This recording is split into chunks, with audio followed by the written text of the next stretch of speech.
Nous allons voir la rééducation des activités fonctionnelles des membres supérieurs en neurologie, y compris les protocoles PRAFOMS 1 et PRAFOMS 2, protocole de rééducation des activités fonctionnelles des membres supérieurs. En raison de l'existence de l'auto-organisation des mouvements et de la spécificité de chaque apprentissage, on apprend à s'habiller en s'habillant, à se laver en se lavant, à marcher en marchant. La quantité de pratique améliore la qualité gestuelle par auto-organisation des mouvements. Ce protocole se présente sous la forme d'un tableau avec des exercices qui sont donnés à titre d'exemple. Dans ce contexte, bien entendu, tous les exercices ne sont pas à effectuer. Il faut cibler quelques exercices susceptibles d'aboutir à une progression. Les différentes rubriques sont l'alimentation, les activités ménagères, l'habillage, la toilette, les soins de l'apparence et les activités usuelles. Ces différents exercices sont cotés en nombre de répétitions en tout début de progression avec le protocole PRAFOMS 1. Par contre, en milieu de progression et en fin de progression, ces exercices seront chronométrés et c'est le protocole PRAFOMS 2. Par exemple, avec l'exercice le plus important, c'est-à-dire le dernier exercice de ce protocole, qui consiste à saisir des objets usuels, par exemple cuillère, crayon, pièces de monnaie, etc., et les mettre dans une boîte. Cotation en début de progression en nombre d'objets que le sujet va transporter.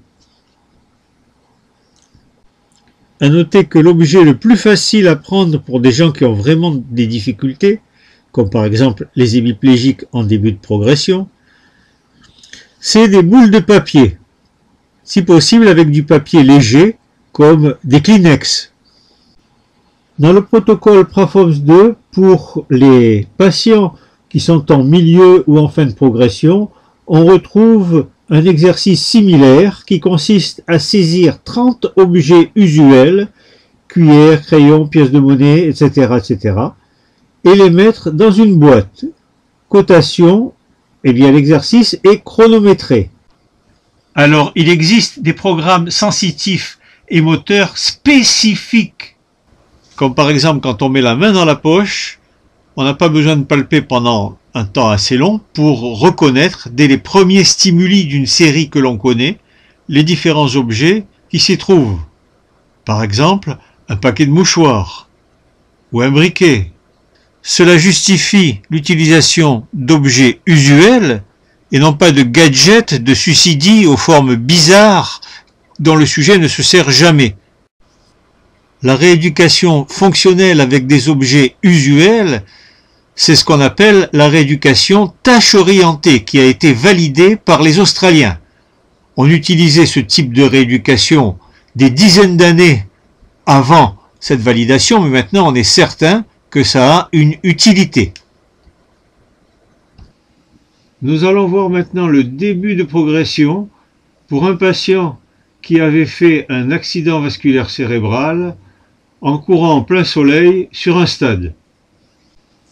On est ici en tout début de progression et à cette phase, la seule manière pour lui de pouvoir attraper un objet, c'était de faire une approche comme on le voit sur la photo du haut, en ouvrant la main par une flexion du poignet, un effet ténodèse permettait d'ouvrir la main, et puis de prendre l'objet, c'est la photo du bas, qui était un objet léger, une boule de papier faite avec un mouchoir en papier très légère, et de relâcher cet objet sur le sol. Et on recommençait, la progression c'était le nombre de répétitions.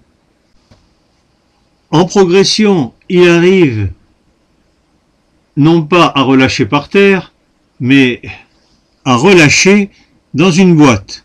Vous voyez que le relâchement est un petit peu difficile, car il a du mal à plier son poignet et à ouvrir sa main, qui est la seule manière pour lui, à ce stade, de pouvoir relâcher.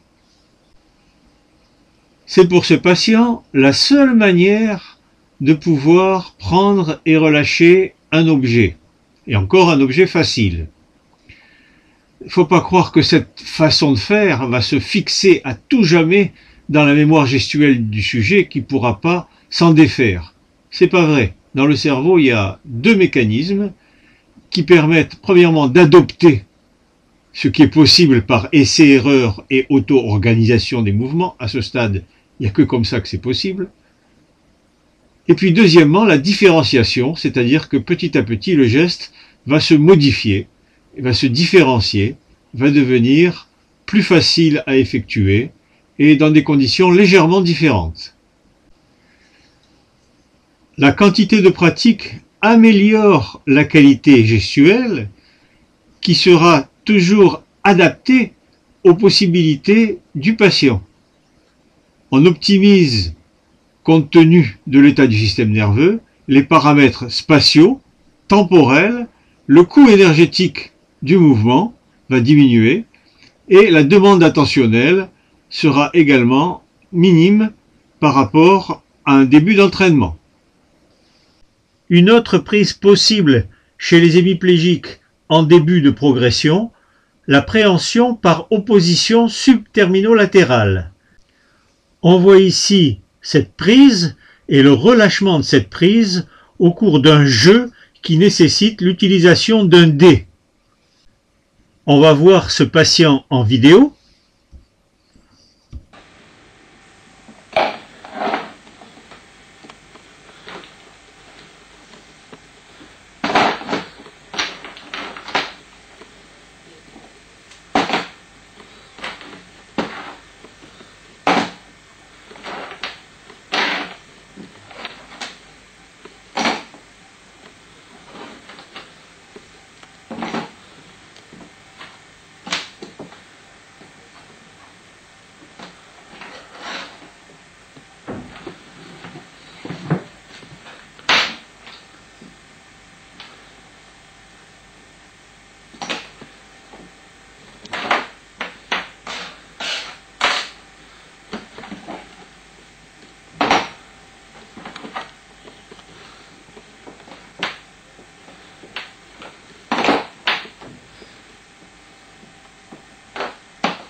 Là, t'as du mal, hein? Ouais. C'est le plus difficile, c'est. Ouais. Si tu triches pas avec l'autre main. Ben ouais. Amène-le au bord, comme ça tu le pinces.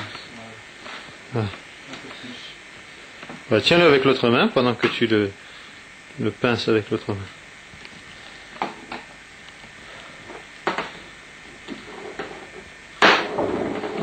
La bille de plomb. Ah.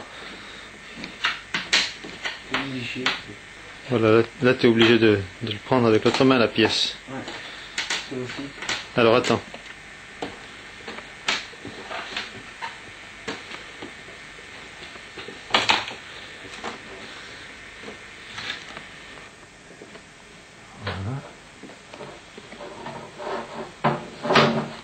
Voilà.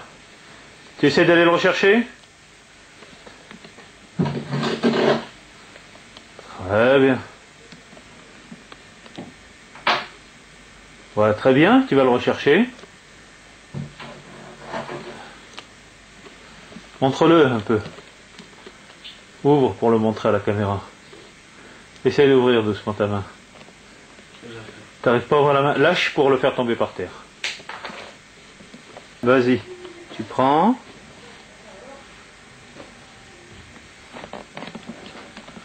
C'est bien. Et tu reposes. Voilà. Dans votre main. Et tu profites d'avoir ta main libérée pour pouvoir soulever la valise. C'est bien. Tu pars en voyage, tu fais un tour, tourne sur toi-même, tourne sur toi-même. Voilà. Repose la valise. Prends ton livre, enlève-le, voilà. Voilà, un voyageur très chargé. Tu as besoin de mettre ton croûton de pain ici, de tenir. Fais un tour sur toi-même. Voilà. Et repose. Voilà.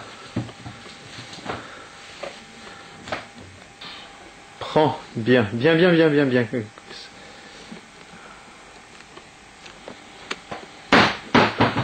Très bien, refais-le. Tu reprends. Pour ce patient, nous avons vu les exercices fonctionnels, mais nous allons voir qu'il bénéficiait aussi d'auto-étirement et d'exercices de renforcement. Par exemple, avec cette position qui permet non seulement d'étirer les muscles fléchisseurs du poignet et des doigts, mais aussi de lutter contre le flexum de hanche. Cette position est relativement facile parce qu'on est en pronation au niveau de l'avant-bras et rotation médiale au niveau de l'épaule, donc c'est relativement facile à prendre. Un petit peu plus compliqué, mais qui étire quand même beaucoup plus, c'est la même position, mais avec supination au niveau de l'avant-bras et rotation latérale au niveau de l'épaule. Exercice de renforcement de l'extension-abduction du pouce dans une position d'auto-facilitation en élévation du membre supérieur et en supination.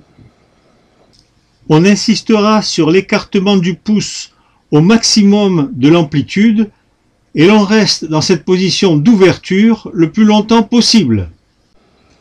En progression, on fera le même exercice en supprimant cette facilitation. Renforcement de l'extension simultanée du poignet et des doigts, facilité par ce que l'on appelle le phénomène de souk, c'est-à-dire l'antépulsion. Ça marche mieux quand cette antépulsion est passive ou autopassive. On voit que le sujet soutient son membre supérieur pour diminuer les contractions du deltoïde qui diffusent sur tous les muscles spastiques et en particulier sur les fléchisseurs du poignet et des doigts. Donc si on arrive à diminuer un petit peu le tonus en soutenant le membre, eh bien l'ouverture se fait dans une plus grande amplitude. On note que le sujet fait un tel effort pour ouvrir sa main qu'il ouvre sa bouche en même temps, ce qui est très classique.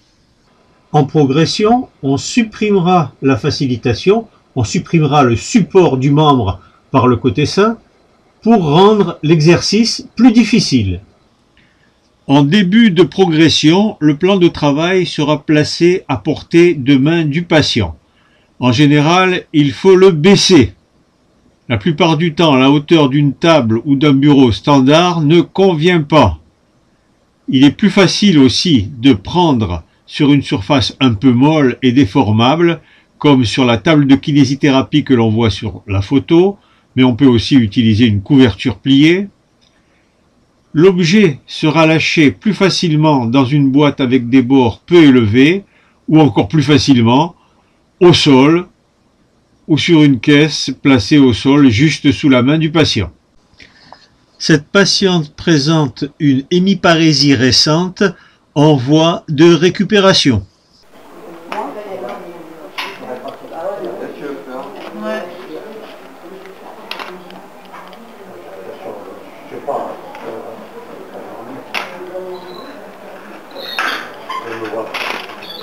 Elle est lourde, hein?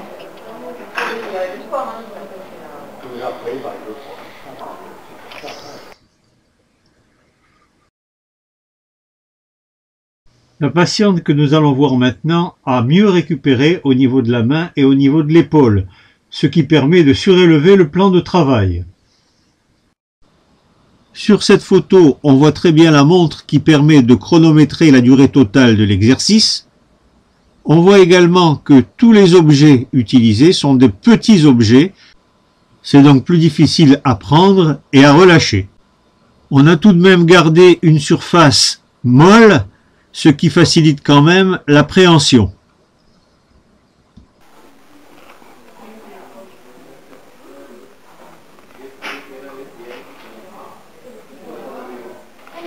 Voilà.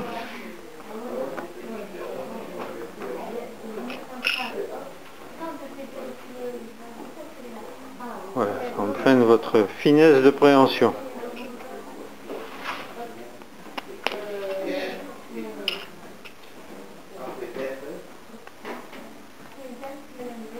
Objets différents.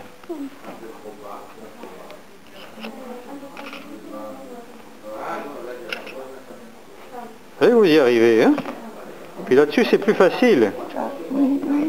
C'est plus facile parce que ça s'enfonce un peu. Donc sur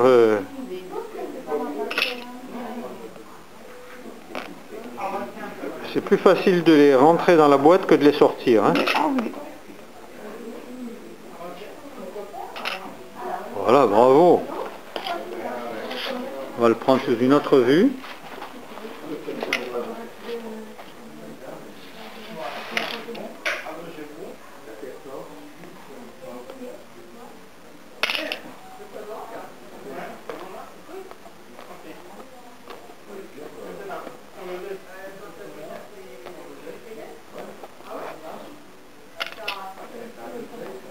Oui, je peux revenir par là.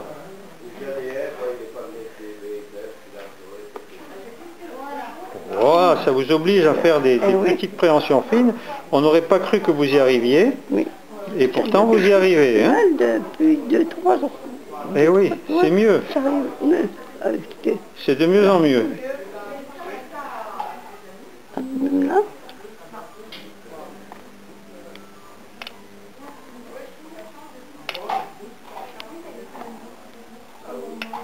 Voilà, pas mal. Voilà, reprenez bien. Oh là là, celui-là. Et il est arrivé! La petite perle. Oh là là! Voilà, parfait. Ah, c'est la première fois que vous prenez des objets aussi petits, hein? C'est de nous. Ça commence à aller mieux, hein? Oui, oui. Heureusement qu'on a fait ça. C'est vrai.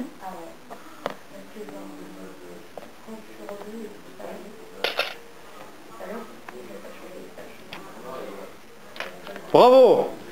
Moins de 3 minutes, 2 minutes 44. Donc, c'est très bien. Ah, vous êtes contente? Ah oui, je suis contente. Il a fait deux cafés. Enfin, ma tasse, je peux... Vous pouvez attraper la tasse quand vous êtes et boire aussi. Voilà. Ah, voilà. Ah, c'est très bien, ça va mieux. Oui, oui, oui. On vient de voir ce protocole qui comporte des exercices fonctionnels, mais en neurologie, le plus souvent, il y a également des auto-étirements et des exercices de renforcement. En particulier, s'il y a des diminutions d'amplitude, on fera de l'auto-assouplissement. Premier exercice d'auto-assouplissement chez cette patiente, l'extension simultanée du poignet et des doigts pour étirer les muscles fléchisseurs. Elle devait faire cet exercice d'auto-étirement plusieurs fois par jour pendant 2 minutes. Deuxième exercice, l'assouplissement en flexion totale des doigts. Elle utilise le pouce du côté sain pour effectuer la posture en flexion complète de tous les doigts à l'exception du pouce. Au niveau du pouce, il faut posturer de manière à ce que la pulpe du pouce touche la base du 5e doigt. Donc on posture toujours pendant 2 minutes. Exercice de renforcement maintenant, l'élévation le plus haut possible des mains. Le plus simple, c'est de passer d'un barreau de l'espalier à un autre. Et puis dans un deuxième temps, elle devra faire le même exercice, mais sans passer d'un barreau à l'autre, aller directement sur le barreau le plus haut. En fin de progression, chaque fois que les conditions psychologiques le permettent, la meilleure façon de rééduquer fonctionnellement un membre supérieur, c'est de placer le patient sous contrainte induite, son bras sain est immobilisé, par exemple ici avec une attelle, et donc il est obligé d'effectuer toutes les activités fonctionnelles avec le membre hémiplégique. C'est le cas de ce patient et je vous engage à voir cette vidéo intitulée « Thérapie par contrainte induite pour hémiparésie fruste ».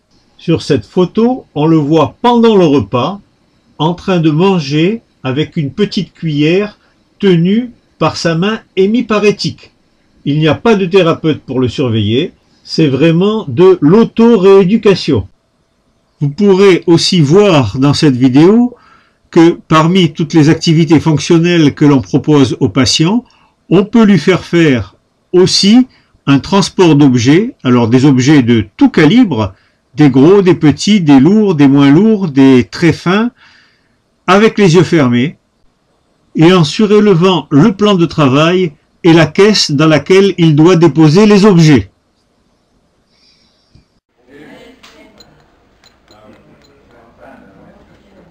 Chrono, Voilà. c'est parti? Allez, c'est parti. Allez, c'est parti. Je veux fermer. Ouais, j'ai fermé comme d'habitude. C'est pas parce qu'on a pris la contrainte qu'il faut le faire.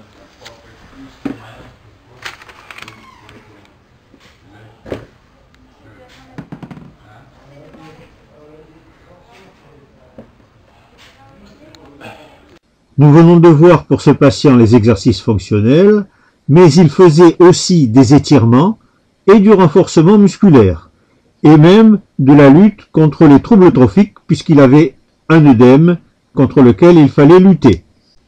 Nous allons voir l'auto-étirement des muscles fléchisseurs du poignet et des doigts et des pronateurs qui présentaient une légère, entre guillemets, spasticité, qui gênait les mouvements rapides, surtout en fin d'amplitude.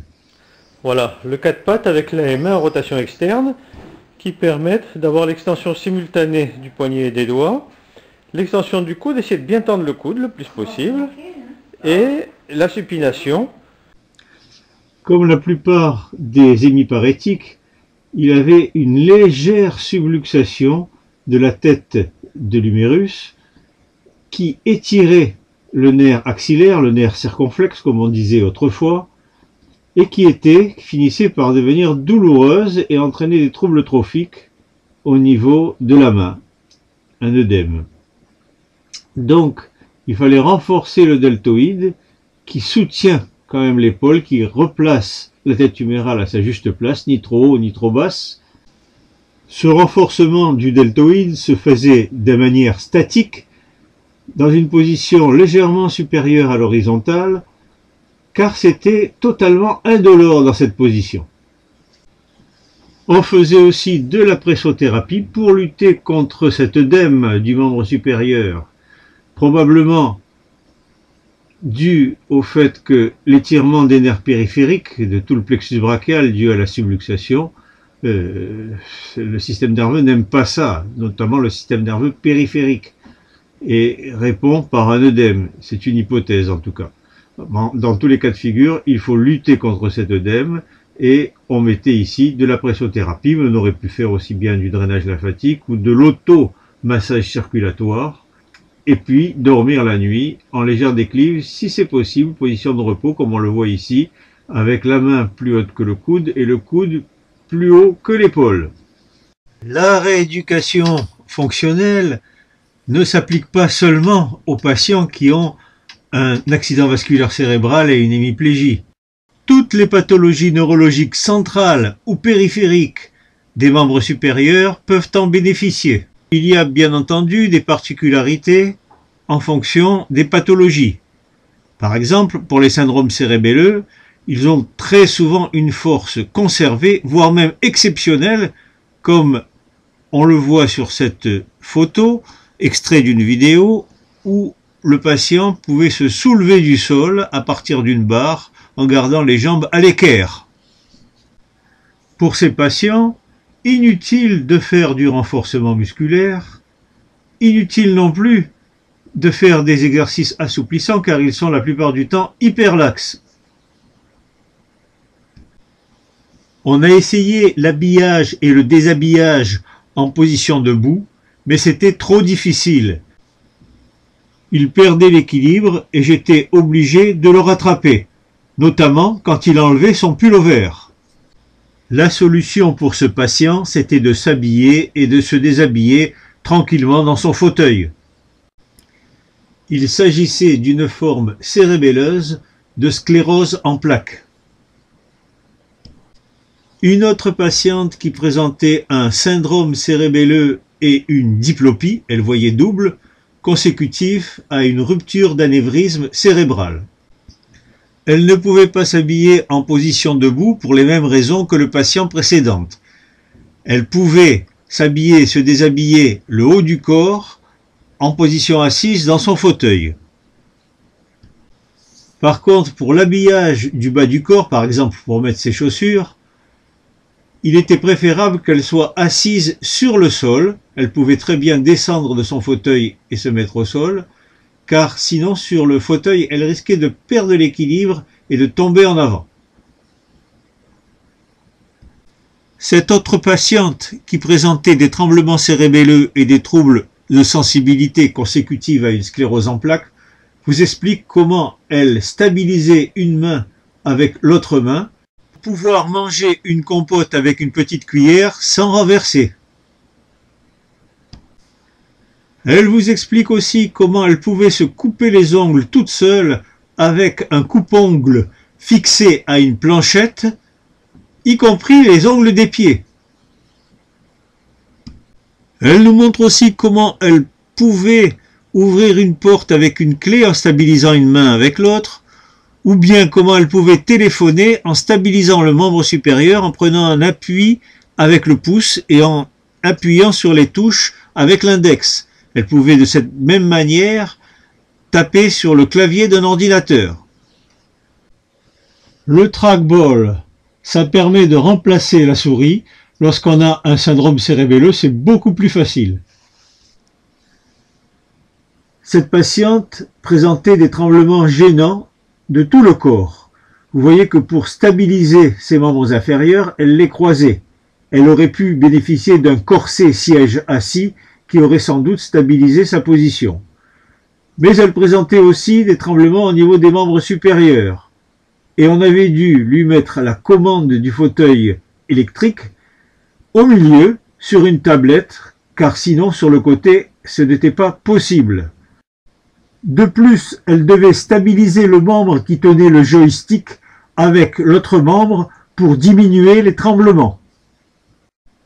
Cette patiente présentait une pathologie hérédodégénérative.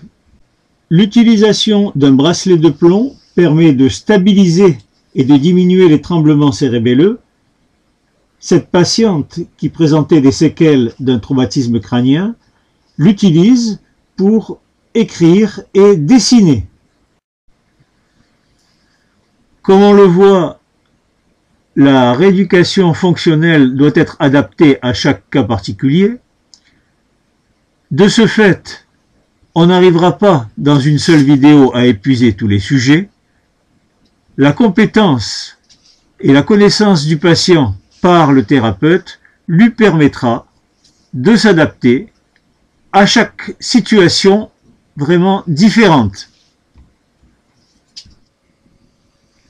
Encore un témoignage étonnant de l'efficacité de la rééducation fonctionnelle, même dans une pathologie chronique depuis plusieurs années. Le cas de ce patient, qui est le plus heureux depuis qu'il a réussi à conduire son fauteuil roulant électrique, alors qu'il présente une tétraplégie depuis plusieurs années. Il n'a aucune sensibilité au niveau des mains, ce qui signifie qu'il ne sent rien au niveau de ses mains. Et lorsqu'il se blesse, il n'éprouve aucune douleur. Ses mains sont totalement paralysées. Il ne peut ni ouvrir, ni fermer les mains, ni bouger les doigts. Par contre, il a une bonne motricité au niveau de l'épaule, c'est ce qui le sauve. De ce fait, il utilise sa main insensible et immobile comme un outil. Comme un électricien qui utilise un tournevis, il n'a aucune sensibilité au bout du tournevis et pourtant, un bon ouvrier peut s'en servir avec habileté. Regardez cette séquence, c'est un jeu. il doit lâcher la commande du fauteuil pour éclater les bulles de savon. Voyez comme il aime jouer et comme il est devenu habile dans le maniement de son fauteuil. Allez, voilà, il éclate les bulles de savon. Formidable sa dextérité, hein.